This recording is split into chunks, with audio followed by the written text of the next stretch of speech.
Mustangs, let's work!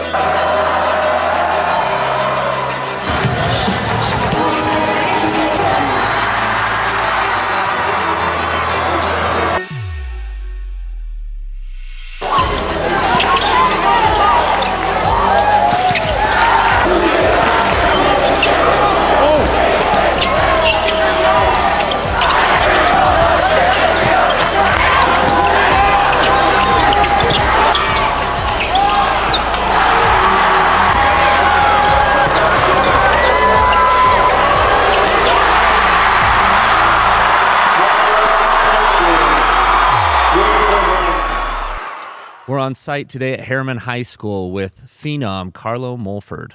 Very excited for this interview. Very excited to chat with him for a few minutes, and let's get right into it. Carlo, you had an awesome season, both personally as a team. What are some of the highlights of the season in your mind of what happened this last year? The highlights of the season, I mean, definitely going to the championship and making it the farthest we've ever been. I mean, even though we didn't end the way we wanted it to, it's still a great accomplishment for us and the team. We put some trophies in the trophy case finally, so it's not bare. Yeah, and then a personal achievement I had was my 1,000 points. I mean, I worked really hard for that, and I set a goal last year to get it this year, and, you know, completing that goal is a great feeling. And I couldn't have done it without my teammates, that's for sure. They played a big part in that. What you mentioned going to the state tournament. How is the state tournament different than just the regular season, especially preseason, regular season, region, and then getting to the state tournament? What changes as you go there? The environment, for sure, especially when those games get packed and those student sections are all the way up to the top of the bowl. It's crazy and super loud. But it's a great feeling. I mean, there's a lot of kids that want to be in that position, and we were blessed to be able to go all the way to the championship. So, I mean, it's a great feeling. I'm wondering what it feels like to never have missed a shot. Me too. Me too. That'd be amazing to feel that. Talk to us a little bit about playing basketball growing up. I mean, I didn't really start out just playing basketball like a lot of kids do. I mean, I started early, like first grade, kindergarten. But my dad, I remember we were just sitting in the living room one night, and me and my brother were just messing around, and he's like, we need to start going to the gym and start playing basketball. And my brother was in like second grade or something, and then ever since that day, when he said that, we've been in the gym every single day since then. We haven't missed a day, I don't think. So it's just consistent, and my dad has played a big role in that to make sure I'm in the gym, and he's pushed me to be my best for sure. You've got kind of a family pedigree of basketball with your dad, your uncle. You've got other cousins that are currently playing in high school right now. What has that been like growing up in that enrovement? Do you all push each other? Is it highly competitive when you go to family events? For sure it is. I mean, there's times where we go outside and play pick up on the basketball courts in the backyard, and it gets really competitive. And I mean, I remember there's times where, you know, just playing one-on-one against my cousin Dash and Isaiah, you know, it gets really competitive. Just trying to best your cousin. We were at that game. Isaiah Reiser obviously plays for Copper Hills, but we were at that game, and that was a competitive game. He was playing great. Oh, yeah. You were playing great. Yeah. That was just a fun game to be at. Yeah, when we play against each other, we joke about it. It's like a glorified pickup game. When me and him play against each other, it's like there's really no pressure. It's just we've done this hundreds of times. So we just go out there and play, and it's just really fun. Love playing against him. As he mentioned, we were at that game, and you get a lot of attention because of how skilled you are, and you're an amazing basketball player, and offensively especially what you're able to command with the ball. When we were at that game, I watched, and Isaiah had a good first half, and in the second half, you switched onto him, and I think he scored maybe 2 or 4 points in the second half. Was that something consciously where you're like, look, we got to stop him, I've got him? Because I think your defensive game is highly underrated because of how great your offensive game is. Yeah, so I actually started out on him in the game, and we spent the whole week or a long time scouting their inbound sets, right? And literally their first inbound, I had my back turned, and I kind of fell asleep because I wasn't paying attention to what was going on, and he hits a 3 in the corner. And so Coach Meacham was like, all right, someone else got to guard him. And I was like, I got him. So I didn't guard him for the whole first half, and then the second half I switched on to him, and I was like, all right, got to, you know, he had 25 in the first half, so we got to, like, shut this dude down a little bit. But he's really hard to guard, and it's always a challenge. There was another time in the season where Isaiah had 34, and then we came to the next game with Jared, and he was like, Carlo's got to score more. Was that in your mind at all? Because you ended up with 36. Yeah. So it was like, oh, is he trying to one-up his cousin here? No, it wasn't. I mean, I didn't know Isaiah went for 34 until like a couple of days later. Until like I won't check the Deseret News and stuff until like a couple of days later because I try and like do that on the weekend so I'm not thinking about it. But yeah, I didn't know he he went for 34, and that's kind of crazy. I mean, it's not unexpected. Outside of your dad and your family, tell us some of your inspiration. Who kind of has driven you over the years? Coach Andrew Blanchard really has. I know you said outside of family, but my Uncle Spencer and Mark, they really have too. And then I really want to be like Chris Paul. He's my favorite player. And so like just watching his highlights and, sitting in the classroom and watching NBA clips of him is what, I really try and model my game after. But for someone who's really pushed me, I'd say Andrew Blanchard. Awesome. And my uncles for sure. They've been there, coached me ever since I was younger, and yeah. Were there any non-NBA players that you would watch growing up that you were like, oh, I'd also like to kind of play like them? Because we've got a kid sitting next to us here who, going into his games, he thinks I want to play like Carlo. Yeah, I appreciate that. My dad says he's really good, and I've seen some clips, and he is pretty good. I'm not gonna lie. So playing like him, he's taught me everything pretty much. So I think my play style is a lot like his. I think I'm a little better than he was though. But someone that's not in the NBA or never played in the NBA, I mean, Nico Mannion played in the NBA, but he's in the EuroLeague now, and I watch his game a lot. He's really good, and I've watched him since he was in high school and I was a younger kid, and on the Ball Is Life mixtapes and stuff. So yeah, he's awesome. I know he doesn't play in the NBA anymore, but he's really good. Talk to us a little bit about, being one of the better players. For sure, other teams are game planning for you, and they're shooting for you, and they're hopefully Carlo has a bad game, bad shooting game. How does that affect you as you're out on the floor knowing that they've probably spent their week talking about what to do to slow you down? You just take it as a compliment for sure. I know I put in the time to be able to, whatever they have planned for me, I'll be able to, do my thing. And as long as I play my game, I should be good. I know I shoot the ball the same way every time. No matter how the defense plays me, if I shoot it the same way every time, it should go in, no matter how hard the shot is. And then I just, trust and rely on my teammates. When I'm getting face guarded, sometimes you just got to go away from the ball for a minute and set some back screens and get your teammates open. So that's a big part of it too, is just, having to play off the ball, just putting time in and trusting in myself and having confidence in myself that I've worked really hard. It's just a compliment in the end, really. As you see these teams come at you and the game starts, for example, we were at the game at Bingham that goes to overtime, and they're double teaming you all the way up the court to just get the ball out of your hands. And then other teams will get somebody who's bigger and stronger and maybe more physical. Others will try to match your quickness. Do you consciously look at the team and the person you're guarding and like, all right, here's where I'm maybe quicker than this guy. I might not be as strong as this guy. Yeah. Or do you like consciously go through in your mind what your advantages are and your... Yeah, so you just look at the defender and look for his weakness. So if he's kind of slower, to get around him. But usually the stronger guys, when you try and get to the rim, they'll try and take up the space.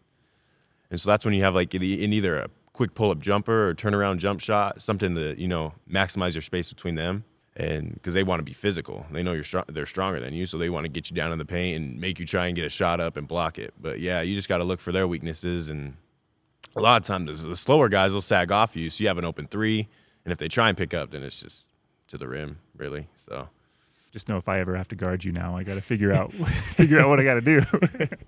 At the time of this interview, Carlo is a junior, so you're coming back for a senior year. What are your goals for next year? I mean, I want to get the points record, so I need a couple hundred more for that. It's pretty far away, but I think I can do it. I already have the assists. I think I'll be able to get the three-point record. Sorry to Stockton, he has that, but I think I'm coming for that one as well. Hopefully get back to the championship and win it. Yeah. I've been so close these past 2 years, and I got to get back there. You're so skilled. What is something that you're working on now? Is there a part of your game that you want to improve over this offseason? Yeah, for sure. So getting to the paint, getting 2 feet in the paint. Coach Meacham's been on my tail about that all year, since last year. Sometimes I'll get to 1 foot and I'll be off balance and I get pushed around, and sometimes it causes a turnover. So the main thing is getting to 2 feet. As I watch the film, and the times I do get to 2 feet is where I'm really efficient around the rim, and I can pump fake, get around guys, draw fouls. So I'm working on that a lot right now, and trying to just, every time I get to the rim, it's 2 feet. even if I have an open shot off of one, just get to 2 feet because I know in the long run it'll just help me. I know that you talked about getting to the gym and going every day with your dad. Yeah. Do you have a routine? So I bring this up because I used to do the same with my dad, and it's almost like therapy for me. It's almost like my safe place to just go. We'd go in the mornings. We had the same routine of what we would do to get a certain number of shots. Do you have a similar routine? So we start out with ball handling. I'll do some 2-ball dribble and a bunch of that, just burnouts with my arms, and then a bunch of one ball stuff, just working on my handle. And then after I'm done with that, it's a good 45 minutes of straight ball handling to an hour. It just depends on what we're doing. But it can all like change. It varies a little bit, like with the drills. But it's usually along the basis of 2-ball and 1-ball dribbling. And then we get to I work on my pick and roll stuff. So just pick and roll reads. If guys are going under screens, a step back shot, kind of like trailing, getting on my hips, snaking the screen, and looking for the post. And then just a lot of attacking off the pick and roll. And then after that, we get to just spot up shots. He'll just rebound for me, and I'll go around the arc. Like I get usually 300 up. I try and get over 90 out of 100 every time. So that's pretty good. Yeah, less than he makes sure I get that, because the times I don't get that, he's very upset with me. Even if I get 89, I remember a couple days ago, I got 89 twice, and he was very upset with me. So, he really pushes me to get over 90. And then we work a lot of off the dribble shooting too. So after I get my spot up shots, then we do a lot of off the dribble, like attacking to a fast break to a pull up, and dribble moves into a step back 3, and just pull up jumpers. We do a lot of jump shots. How long does it take you to get through this routine? Depends what kind of a mood my dad is in. If he's upset with me, there's times where we've been there from 9 o'clock to 1:30 in the morning just working out. But usually it'll take a good 2.5 to 3 hours with him. I also like to go after school, but like just get a couple hundred shots up without him, just because he's at work or whatever. But just maximize my time and spending as much time as I can in the gym. So I like to go after school. They got the training zone up there that I like to really go to. They got all the equipment there, and I'll spend a good hour and a half, 2 hours there, and then go home, eat, do whatever.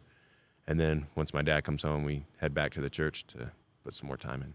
Do you ever feel, we talked about a little bit with Kale and Doug as well, the perfectionism. So you mentioned 89 out of 100 instead of 90. We might have somebody here who gets a little bit down on himself when he doesn't hit his goals. Yeah. How do you get over a missed shot, or how do you get over things not going quite how you had planned or hitting your numbers? Just keep doing it.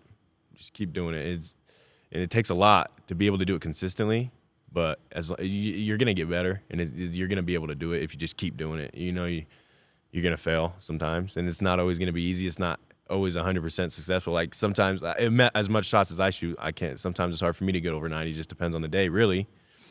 I like to say I get 90 more than the times I don't, but, if I get less than 90, I go do it again, and do it again, and do it again, and do it again. It's just repetition every day. So, Carlo, this whole year you were ranked number 1 in 6A. Everybody knew Herriman's coming. They're tough. You were not sneaking up on anybody, for sure. Did you ever feel pressure? Do you feel pressure? How do you deal with it? I hate the number 1 seed. I hated that. I remember going in, even my freshman year, we were like the 16 seed or something, but I'd rather almost have that, because there's so much. The pressure doesn't really get to you, but it's just the way the game is. It's like, dude, it's the 1 seed. Like I feel like they're more susceptible to be like, oh, they're gonna just drop some terrible game that they shouldn't lose, And that's what we were telling each other all year. Even though we're the 1 seed, we still got to play like we're the underdog.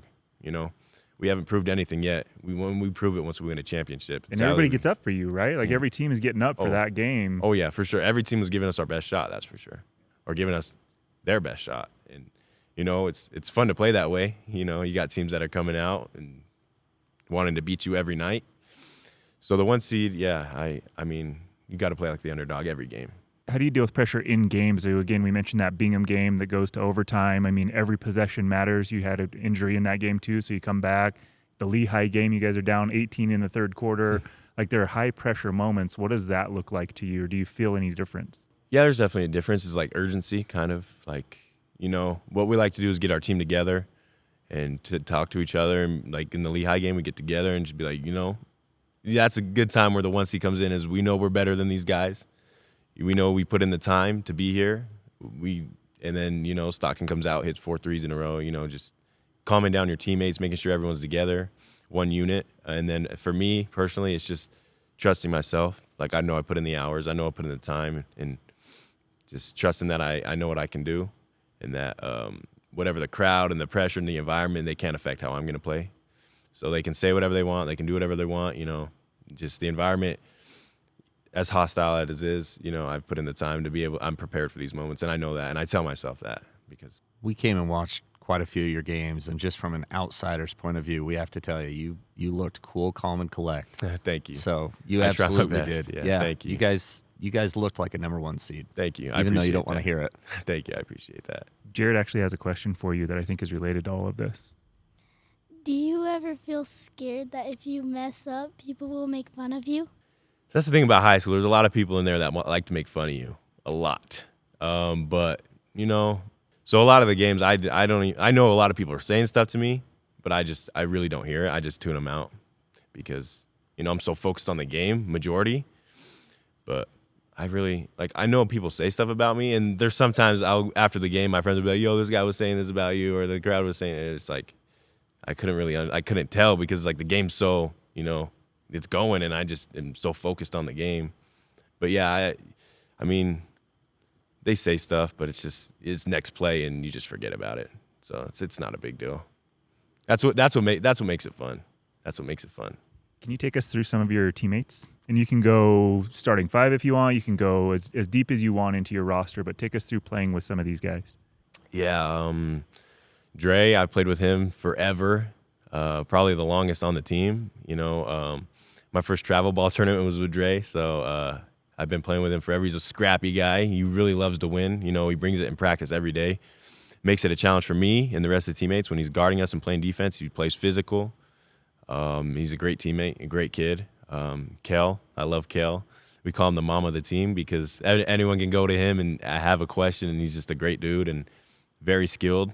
Best big in the state for sure. Most skilled, one of the most skilled players I've ever played with. His footwork's amazing, and I love Kel. He's awesome. And funny thing is, I used to hate Kel.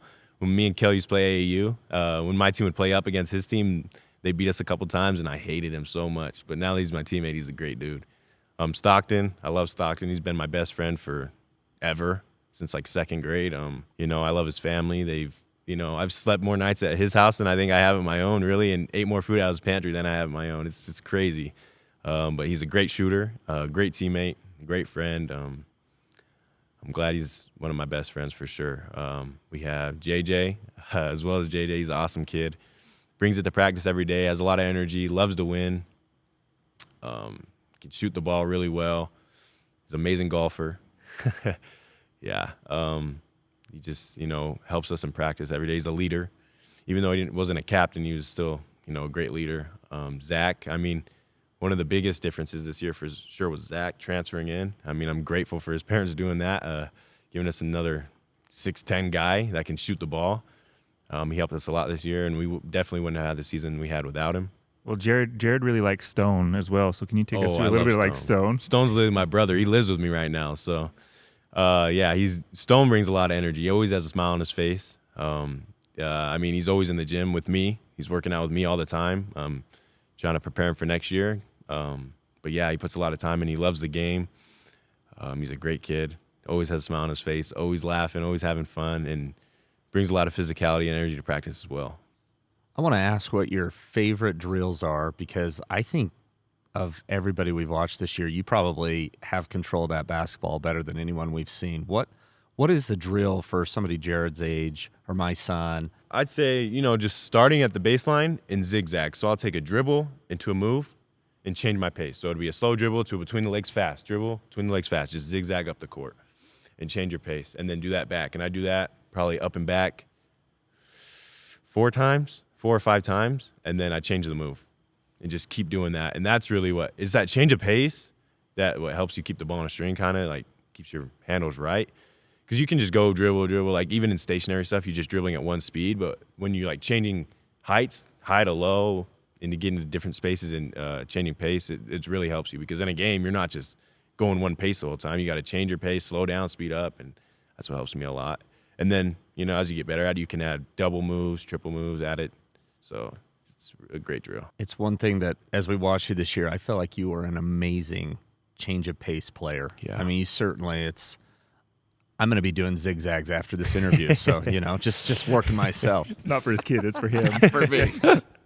Is there that mindset too, though, of like if you do a move and they actually do stop it, to have that awareness and that mindset of like, okay, I'm not just going to pick up my dribble and give up. I'm going to hit him with something else. Yeah. It sounds like that's what you're working on. It's not just the first for thing. sure. It's the first and then the second, and then, okay, how do you Usually counter? it's not always like, I know you want to get by him in the first move, but usually it's not always the first move. Usually they got you on the first move and you got to counter it. And that's usually what works the best, is having a counter. So you got to work on double moves a lot. So yeah, just having a counter with a move and just a reaction. You practice it so much it becomes a reaction. Is where you want to be. Carlos sharing truths. Do we need to charge for viewership of this show? This is Consulting good. services. Take us through Coach Meacham. So he came in. This is his second year. So you've had him now for 2 years. What is it like playing under Coach Meacham? Are there any Meacham coachisms that kind of stick in your mind? Take us through that. He's just a great person. He's a great coach, but even a better person. He's someone I really look up to. He has extra food for us every day, something I really love. But he's brought a lot to this program. Defensively and offensively, we've really gone a lot better. And I'm just grateful for what he's done for us. We have a lot of quotes and different things we do every day. We have mental strength videos that we watch, and he's brought a lot of stuff that really helps us, not just physically but mentally. Like, he really cares for every one of us, and I really appreciate him. And he's an amazing coach, and I'm so grateful for what he's done for us. And like, the list can go on. He just gives up his time. He's given us so many things to help prepare us. I mean, helping us get in the weight room and helping us just off-season work is just, we've already hit it hard. My body is super sore, and he makes sure that we get in there and spend our time and help each other improve. And I really appreciate him. It's great to have someone that really wants to push you to get better at all times. I go home, I got my dad who's really pushing me to get better. I come to school and I got Coach Meacham that's really pushing me to get better. So I really appreciate him. How is that different, listening to what your coach says versus listening to what your dad says, both of whom are very successful and great basketball players themselves? Yeah, so with my dad, it's kind of hard sometimes because he's my dad, and sometimes I'm stubborn. But, I know definitely what he's telling me is he's played at Division I level, and he knows what he's talking about. And he's always told me, he's like, if I can get there, you can. Just listen to what I'm telling you. And, so sometimes it's hard. Sometimes I want to be stubborn, and I think I know more than him, but I definitely don't. Trust me.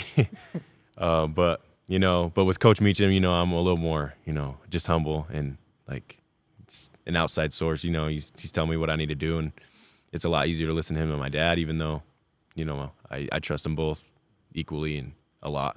Is there ever a day that goes by that you're not in a gym? No, just stacking days on days. I really get stressed out. Even sometimes when I go home and take a nap, like even after I've shot there, and I wake up at sometimes I forget to set an alarm, and I wake up at 8:30. Oh my gosh, I get so stressed. Like, it's so bad because I'm like, I need to go to the gym and I'm going to be there all night. But, just waking up, like after we lost in the championship, I was going to be like, maybe I just need a break for a minute because it sucked. And then I woke up the next morning and I just laid there for a minute. I was like, I got nothing else to do. So, I woke up, took a shower, and then got ready to go shoot. So. Take us through the realities of being a high school basketball player, again, for kids this age, or even as they're coming up, 8th graders that are going to be coming into the program. What does that look like from a time commitment, from a training commitment, from keeping your grades up? Like, what is the reality of high school basketball that you realize now that maybe you didn't as a younger kid? It definitely could be hard. Time management is hard. The hardest part for me is school. Like, I don't get bad grades. I'm not saying that because I'm dumb. Like, I get good grades. But, like, the hardest part for me is, like, going home and doing my homework after, like, I've already worked out and stuff. And you're just tired. You don't want to do it, but you still have to.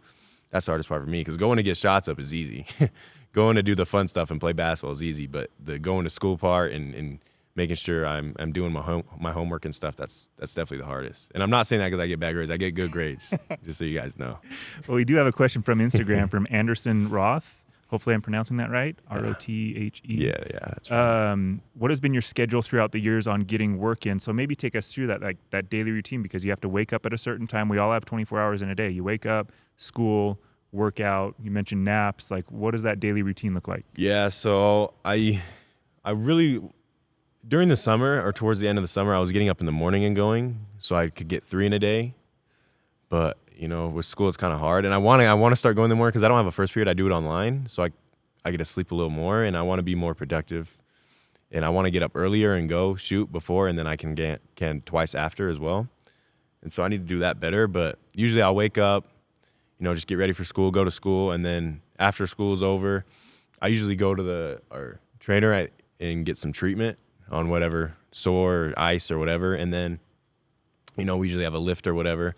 And then I go to the training zone and get, a couple hundred shots up and just work on some light ball handling. And then I'll go home and whatever homework I have, like my online class, I'll just do it real quick. And then, take a nap for a little bit, eat. And then once my dad gets home, we head to the gym and start working out again. So just a cycle. Same thing every day. Well, it's interesting, too, as we think through these kids and growing up, kind of the sacrifices that you have to make. I'm sure there is a social life, but you look at through the daily routine of the sacrifices and the time you put in to get to be Carlo Mulford and to have those skills that you have. It takes time and it takes sacrifice. What about you as a person outside of basketball? What do you like to do? What do you do for fun that isn't sports and basketball? When I'm not playing basketball, I'm usually just hanging out with my family or sleeping. But we're so basketball oriented that even when I'm with my family, like yesterday, I'm with my family and we're out watching my younger brother's games. Like, it's just how it is. So when I'm not playing basketball, usually my brothers are, and I'm going to watch them. But sometimes my grandpa has a ranch down in southern Utah, and that's probably what I like to do most is when I'm not playing basketball or I got a little break off, I get to go down there and just be in the wild for a little bit. And at the cabin, it's really fun. So it's probably my favorite thing to do besides basketball. You want to talk about your Instagram account? I know you've got Mark536 on there. What does that mean to you? Oh, my scriptures mean everything to me. I put a scripture under every post. I like to keep up with my reading. And then, I like to read before games too. I feel like it's just a calming thing for me. And just, I don't know. I feel like keeping God involved in everything I do is what's going to help me be the most successful. You can put in all the time you can and practice all you want, but in my opinion, if you don't have God there, then a lot of my confidence comes from Him. Before games, I'm praying. Before, tests, school, I'm praying. A lot of your confidence really comes from Him and what He's done for me, and I wouldn't be in this position without Him for sure. So a lot of my confidence and just motivation to do stuff and discipline comes from Him. When I don't want to do it, He really gives me the strength to pull through and do what I need to do. So, yeah, it means a lot. Every verse that I have out there is just That's the awesome. world to me. That's awesome. Talk to me about the environment at the University of Utah for the state tournament. Oh, my goodness. That was crazy. The championship game was awesome. Even though we lost, you looking up, saw our whole student section just to the top, and it's awesome to have that support from your school. I mean, we got great kids here, great people, great administrators. I'm grateful for everyone here. I really made a great decision to come to Herriman when I was, undecided on what high school I wanted to go to.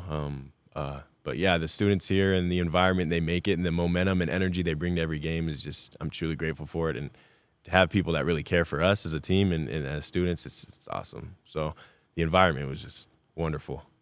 Eric and I, we think you might have the best student section.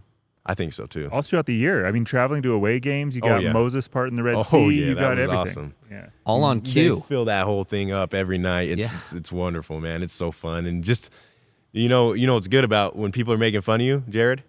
You got your own student section that has your back. So that's the fun part about it. Is playing in the University of Utah with the depth and the different baskets, did that take a little bit of getting used to, or was it just kind of no big deal? Not really. I mean, when I first got in there, because I remember last year I kind of shot really good in there, and so I was like, I'll be fine.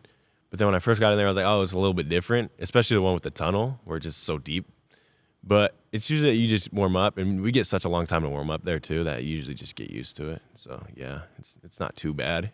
The college line kind of messes you up a little bit when you're shooting really deep and you don't even realize. But I mean, yeah, it's a different feel. It's fun for sure.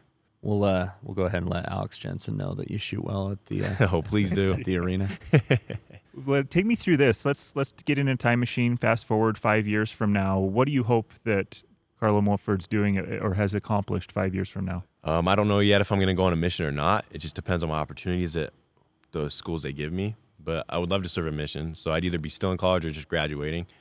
And my goal after that would be to go overseas. I really want to play basketball for the rest of my life, and whether that's I know NBA is crazy, but I just want to play pro.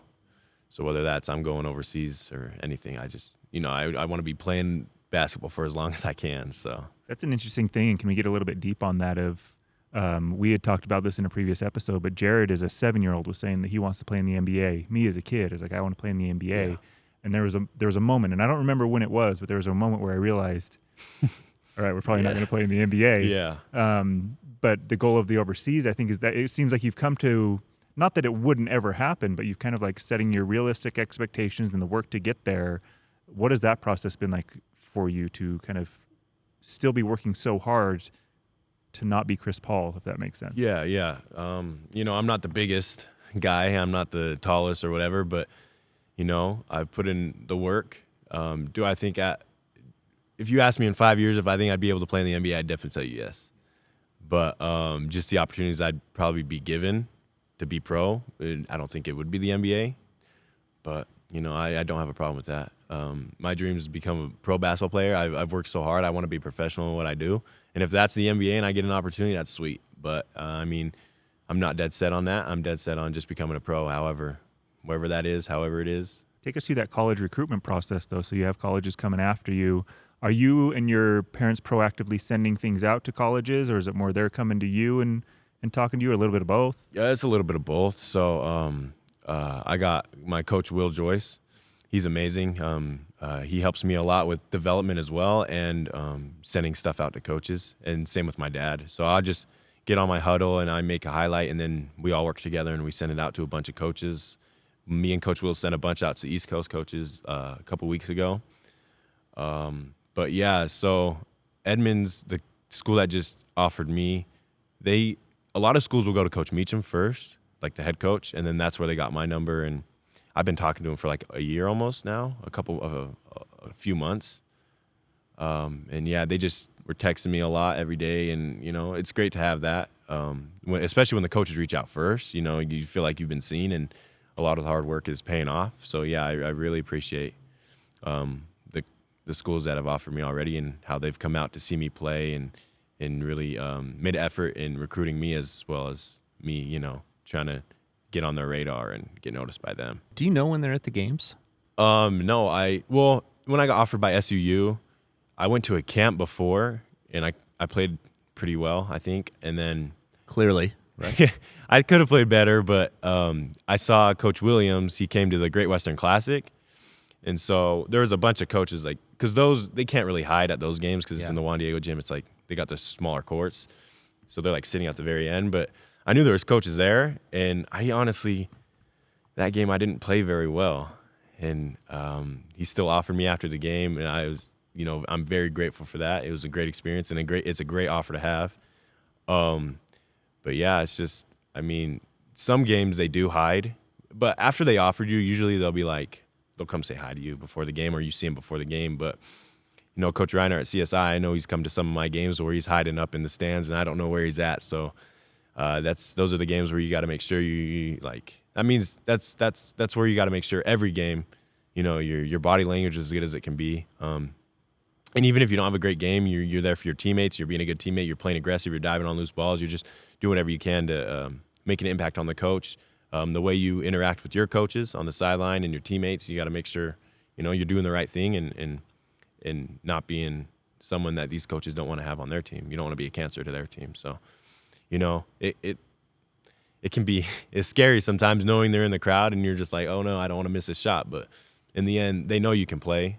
That's what I've learned. They know you can play. So they just want to see how you handle when you're not playing your greatest. But if you play great, that's a bonus for sure.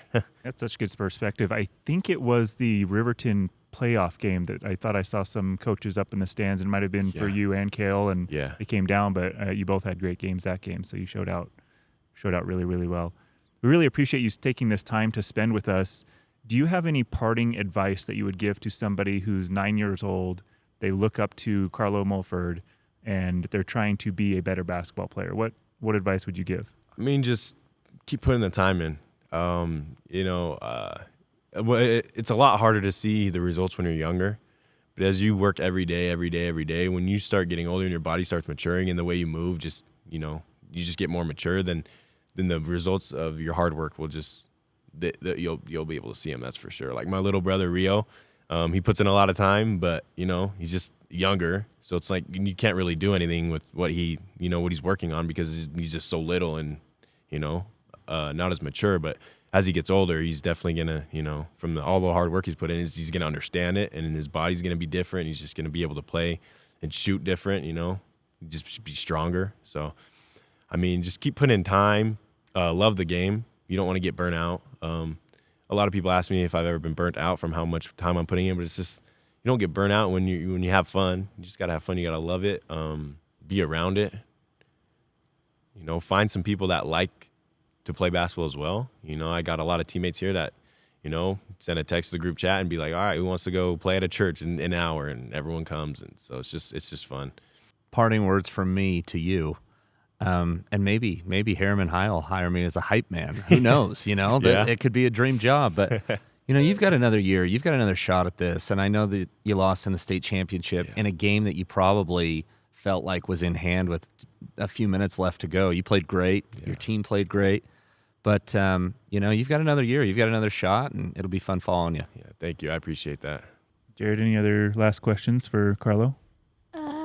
In the All-Star game, if you make it, I want you to pull up from half court. Okay, I got you. I'll remember that a year from now. And if you're there, I'll look at you and I'll point at you after I shoot it, all right? Knock it down. I'll remember this. Thanks for taking the time, Carlo. You're a stud. Thank you. We appreciate it. Thank you so much.